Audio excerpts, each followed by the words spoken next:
नमस्कार दोस्तों, आप सुन रहे हैं सुनो कहानी। आज की ये कथा है तुलसी विवाह की पौराणिक कथा, जो हर साल कार्तिक मास की शुक्ल एकादशी को मनाई जाती है। ये दिन माँ तुलसी और भगवान विष्णु के पवित्र विवाह का प्रतीक है। तो आइए श्रद्धा और भक्ति से सुनते हैं तुलसी विवाह की कथा। पौराणिक काल में एक थी लड़की, नाम था वृंदा। राक्षस कुल में उसका जन्म हुआ था। वृंदा बचपन से ही भगवान विष्णु जी की परम भक्त थी। बड़े ही प्रेम से भगवान की पूजा किया करती थी। जब वो बड़ी हुई तो उनका विवाह राक्षस कुल में दानवराज जलंधर से हो गया। जलंधर समुद्र से उत्पन्न हुआ था। वृंदा बड़ी ही पतिव्रता स्त्री थी, सदा अपने पति की सेवा किया करती थी। एक बार देवताओं और दानवों में युद्ध हुआ। जब जलंधर युद्ध पर जाने लगे तो वृंदा ने कहा, स्वामी, आप युद्ध पर जा रहे हैं। आप जब तक युद्ध में रहेंगे, मैं पूजा में बैठकर आपकी जीत के लिए अनुष्ठान करूंगी, और जब तक आप वापस नहीं आ जाते, मैं अपना संकल्प नहीं छोड़ूंगी।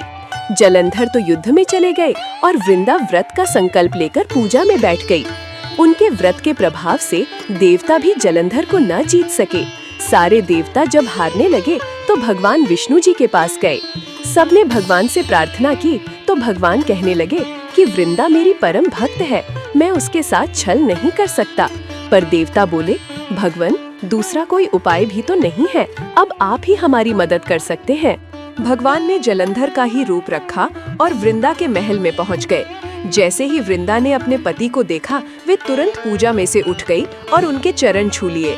जैसे ही उनका संकल्प टूटा, युद्ध में देवताओं ने जलंधर को मार दिया और उसका सिर काटकर अलग कर दिया। उनका सिर वृंदा के महल में गिरा। जब वृंदा ने देखा कि मेरे पति का सिर तो कटा पड़ा है, तो फिर ये जो मेरे सामने खड़े हैं, ये कौन है? उन्होंने पूछा, आप कौन हैं जिसका स्पर्श मैंने किया? तब भगवान अपने रूप में आ गए, पर वे कुछ न बोल सके। वृंदा सारी बात समझ गई। उन्होंने भगवान को श्राप दे दिया, आप पत्थर के हो जाओ। भगवान तुरंत पत्थर के हो गए। सभी देवता हाहाकार करने लगे। लक्ष्मी जी रोने लगी और प्रार्थना करने लगी। तब वृंदा जी ने भगवान को वापस वैसा ही कर दिया और अपने पति का सिर लेकर वे सती हो गई। उनकी राख से एक पौधा निकला। तब भगवान विष्णु जी ने कहा, आज से इनका नाम तुलसी है और मेरा एक रूप इस पत्थर के रूप में रहेगा, जिसे शालिग्राम के नाम से तुलसी जी के साथ ही पूजा जाएगा, और मैं बिना तुलसी जी के प्रसाद स्वीकार नहीं करूँगा। तब से तुलसी जी की पूजा सभी करने लगे और तुलसी जी का विवाह शालिग्राम जी के साथ कार्तिक मास में किया जाता है।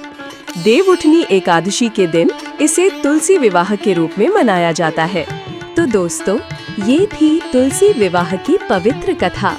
ये हमें सिखाती है कि सच्ची भक्ति, समर्पण और निष्ठा ईश्वर को भी अपने भक्त का सम्मान करने पर विवश कर देती है।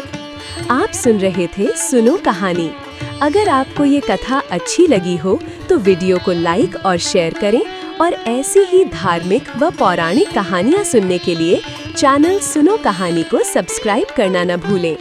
धन्यवाद। जय श्री हरि।